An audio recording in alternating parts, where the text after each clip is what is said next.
Alright, starting back at square one with Insight. Um, as I mentioned, maybe I mentioned this. Let me give you kind of a current status of where we're at. I had some trouble with the starter because I had spent too much time cranking the engine with the spark plugs in. So I had fuel injectors unplugged, spark plugs in, coils plugged in, just trying to sync the timing with the engine, and it kept backfiring out of the intake like it was pretty far off, and it seemed to do that no matter if the Speeduino was set to semi-sequential or sequential or batch, or no setting really seemed to make a difference. So what I've done here is I've taken off the crank pulley. I was having trouble seeing the timing marks. So the white one there, the black part in the middle of the white one, is the top dead center, and the center one there is I think it's 16 degrees advanced. And it was just really difficult to see down in there with the timing light. So I took it off, painted the timing marks better so I can see TDC better, and added some marks to see if the outer pulley with the timing marks on it is slipping in relation to the inner pulley. That would do it if that was a problem. I also added some marks 90 degrees apart from just this, when I'm cranking it, if I see a yellow mark, I know I'm far off and I can adjust the offset. So I think this is a good place to start. I will put it back together. I also did some bench testing of the, well, not the Speeduino, but just the Arduino that runs the engine management system, and I have a trigger simulator that I've been using, and it seems to read RPM really well, all the way down to like 50 RPM. So the next thing to do is to put the Arduino board back in the Speeduino, on the Speeduino board, and then connect my simulated crank and cam signals, which is what I was simulating, to see if there's a wiring issue that's causing my weird problems, or and just see what the outputs do and do some bench testing before I crank it anymore. But I think when I put it all back together, with this back in there, I am going to take the spark plugs out and sync the timing with the plugs out first, and that should be a lot easier on the starter. And I'm hoping that I've just got some silly issue. I need to verify that the correct sequence of outputs is happening at the Speeduino as well, for the injectors and, more importantly, the coils. If I have something wired, if I have basically the spark plug leads wired, if you're used to an older car, if I have them swapped, that could cause this issue too. But it really seems like the timing is out by 180 degrees, or pretty far out is what I'm trying to say. And it shouldn't be that difficult to track down what the issue is. I just need to take a few breaths to make sure I figure it out and don't break more parts or hurt something else. So this is the update, and I'm hopeful that it's all going to help here. Okay, I'm on to doing some more testing on the Speeduino, and as I mentioned, I was having issues with the engine backfiring and spitting through the intake when I would crank it. I had recently changed the pattern, the crank pattern, to 12-1 from the 12+1 on the K24. let me show you my little setup here and the stimulator I've got going on here, which is literally just a Arduino Uno with some programming done to it, and then I've got this little connector pin header connector that I've got glued to the board here and soldered on the top. So here's the program. This was done by Josh Stewart of Speeduino fame. He did this interface, and somebody else had done the programming for the Arduino. So this basically just outputs a crank and a cam signal, 0 to 5 volt. I don't know why it's not showing a pattern there. Let's see if we can get it to show it. No, it's not showing patterns. Anyways, normally it would show a pattern here, a 12 minus 1 here, and a 1-tooth cam here.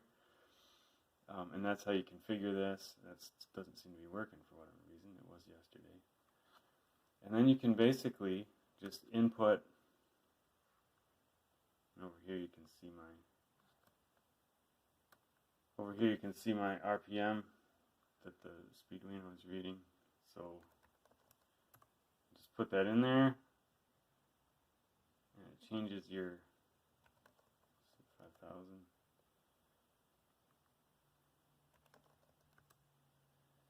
It changes based on how fast that's going. So what I've got here is, like I mentioned, the Speeduino. I've got it set to sequential.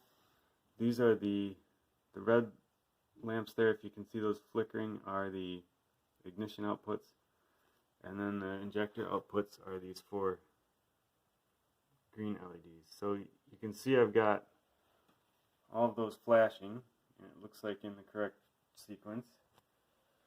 You can change it to 1,000 RPM. This is like idle, and you can see basically what's normally supposed to happen. So this tells me, given that my RPM is pretty much rock solid on here, and I've got it going, I don't have it going through the board yet, or through the connector yet, so I've tested to the Arduino on the board. Next I'm going to test it through the connector, so all of my wiring from the connector to the Speeduino board, and then I'm going to, if that all checks out okay, I'm going to take it to the car and plug this into the crank and cam sensors plugs on the car, and then see if I can get spark and injector pulses that look normal from that. And if all that checks out and seems okay, I'll try to crank it again and start it. We'll see what happens. If that doesn't work, I will buy the licensed version of Tuner Studio and Megalog viewer, and I think you can do some tooth decoding and stuff on that. So I'm still committed to try to get the Speeduino to work. I'm hopeful that it will. Let's just look at what some other RPM values look like. Here's 5,000 RPM. See those? I don't know if you can even see those flash. They're still flashing. This thing will go 10,000 RPM. You see? It gives you 10,000 RPM, and that seems to have gone so fast that it can't even flash the outputs. There's back at 1,000. Let's see what the limit is there. You can see they're pretty much continuous. 8,000. Doesn't want to go over 8,000. I think I've got a rev limiter, so that's probably why. I think my rev limiter is 7,100. So, anyways, that's that. And next time you see this, I'll be testing it through the connector and we'll see what we get. And we'll go from there. Here is the setup with the Ardustim connected to the ECU connector there. As you can see, we've got the sequence going correctly. Looks like RPM is rock solid again. So next step is put it in the car to see what happens. I've got the Ardustim right here hooked up to the crank and cam connectors under the hood, and I've got RPM set at 100 RPM, and it's been pretty rock solid. And I can see that I've got the correct 1342 firing order. And something that's kind of cool is when you go 6,000 RPM.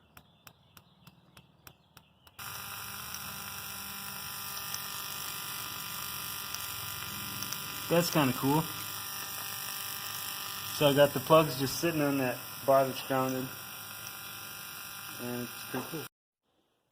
Alright, so now the question is, when you crank it with everything connected to the engine sensor's hooked up, do you still get the right spark output?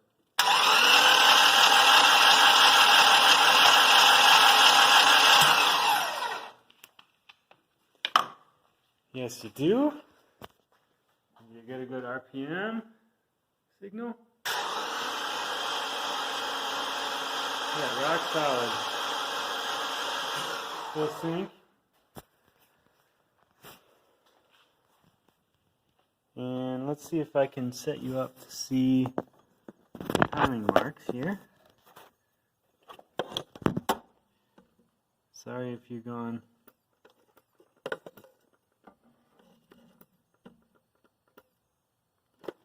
Can't see anything there. Goodbye.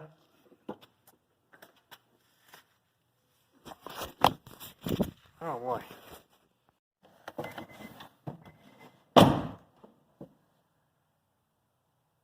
Why, hello. Nice to meet you again. Alright, I think I've got all my issues sorted out. As you can see, I'm sitting in the car. I'm going to try to start it. I think the issues were fouled spark plugs. Again, if you look at the previous clip where I was testing with the plugs sitting on top of the engine there, you could see that there was kind of some weird popping and stuff, and some of the spark plug firings were not very clean and were not going over the gap like they were supposed to. So that was out in atmosphere. Once you get a plug under compression, it's even harder to jump the gap because the air density is higher. So inside the engine, I think I had a bunch of misfires, and I couldn't see my timing marks, which I fixed, as you saw earlier. And I cranked it with the everything connected, and my angle ended up being minus 52 degrees, my trigger angle. And what I was trying before when it was backfiring and stuff was like plus 70, so I was off by 120 degrees or something like that. And that's probably not going to work. So I think I've got my issues sorted out now. I've got the ignition set to sequential. So if it doesn't start, that probably means that I've got my ignition firing 180 degrees out. So I think this is going to work. I cleaned the plugs, got everything back together. Let's see what happens.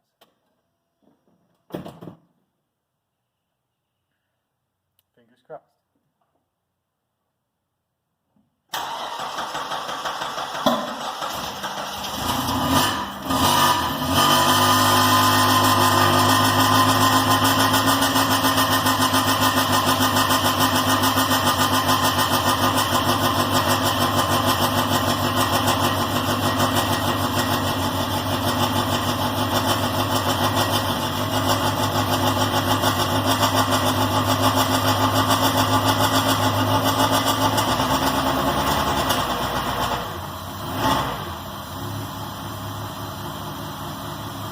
How about them apples?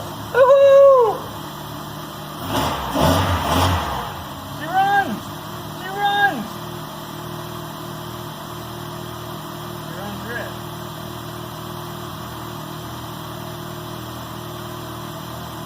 So there we go. We got her running again. Seems like everything's okay. Sounds good. The tick is gone, so my valve adjustment works. I am happy as a clam. 2 thumbs up.